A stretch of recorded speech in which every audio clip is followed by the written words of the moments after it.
নতুন ফরম্যাটের ক্লাব বিশ্বকাপে প্রথম আসরের চ্যাম্পিয়ন দলের নাম হচ্ছে চেলসি এবং রানার আপ দলের নাম হচ্ছে পিএসজি। কিন্তু টুর্নামেন্টটা যখন শুরু হয় তখন চেলসি চ্যাম্পিয়ন হবে বা চেলসি ফাইনাল পর্যন্ত আসতে পারবে, এইটার পক্ষে বাজি ধরার মতো লোক কি আদৌ খুঁজে পাওয়া যাবে? আমার কাছে ভাই মনে হয় না।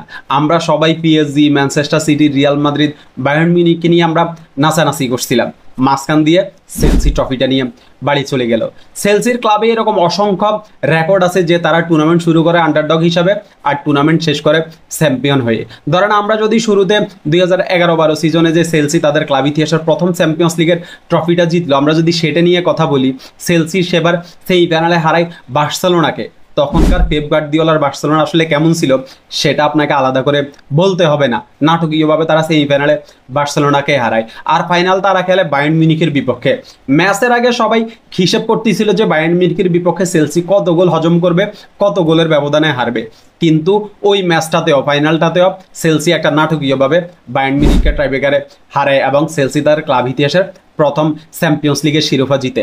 এরপরে আমরা যদি চেলসির আপনার ক্লাব ইতিহাসের সেকেন্ড চ্যাম্পিয়ন্স লিগের ট্রফিটা নিয়ে আমরা কথা বলি, 2020-21 সিজনে সেবার চেলসি সেমিফাইনালে হারায় রিয়াল মাদ্রিদকে, আর ফাইনালে তারা মুখোমুখি হয় পেপ গার্দিওলার ম্যানচেস্টার সিটি।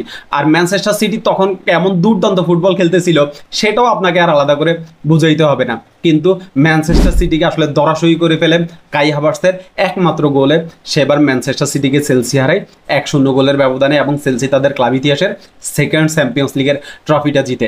এবারের ক্লাব বিশ্বকাপটাও চেলসি শুরু করে আন্ডারডগ হিসাবে ফ্লামেঙ্গো, ফ্লুমিনেস, পালমেইরাস, বেনফিকা এইসব দলের বিপক্ষে খেলে চেলসি ফাইনাল পর্যন্ত আসে।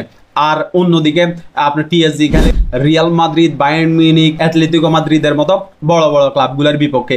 সেজন্য ফাইনালে অনেকেই চিন্তা করে রাখছিল যে চেলসি হয়তো বা বিশাল ব্যবধানে পিএসজির কাছে হারবে। কিন্তু চেলসির কোচ এনজো মারাস্কা একজন মাস্টার মাইন্ড, তিনি জানেন কিভাবে লুইস এনরিককে আসলে দরাসই করতে হয়।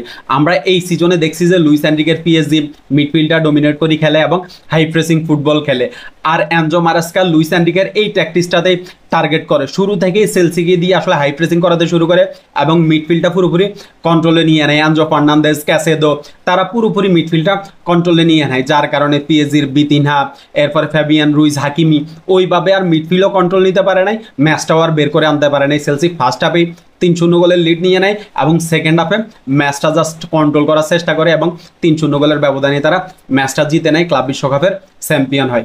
আর আমাদের Enzo Fernandez, Argentine Enzo Fernandez, তিনি এখন ক্লাব বিশ্বকাপের চ্যাম্পিয়ন এবং ফিফা বিশ্বকাপের চ্যাম্পিয়ন। তো কনগ্রাচুলেশন ফর এনজো ফার্নান্দেজ এবং কনগ্রাচুলেশন ফর চেলসি। ধন্যবাদ সবাইকে।